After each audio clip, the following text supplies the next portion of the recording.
সকলেই যদি সন্ন্যাসী হয়ে জীবনের বন্ধন থেকে মুক্তি পেয়ে এবং মুক্ত হয়ে যায়, তবে এই পৃথিবীতে কর্মফল বা পাপ কর্মের ফল ভোগ করতে আবার কারা আসবে, জন্ম নেবে? তাই হয়তো ভগবান জেনে শুনেই মানুষের দ্বারাই কিছু পাপ কর্ম করায়।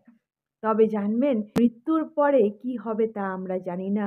মুক্তি কতটা সত্য, মুক্তির স্বাদ কেমন মৃত্যুর পরে, তা জানা না থাকলেও এই জীবনে যদি আমরা কষ্ট থেকে মুক্তি পেতে চাই, তবে জীবনে যে বিষয়গুলো অবশ্যম্ভাবী রয়েছে, যেমন রাত আসবে, দিন আসবে, শীত আসবে, গ্রীষ্ম আসবে, দুঃখ আসবে, সুখ আসবে, তাতে অতিরিক্ত পরিমাণে নিজেকে বিচলিত না করে যদি মিডিয়াম পজিশনে, মডারেট পজিশনে ভারসাম্য বজায় করে চলি, তবে কিন্তু আমরা মুক্তি পেতে পারি জীবনের কষ্টগুলো থেকে।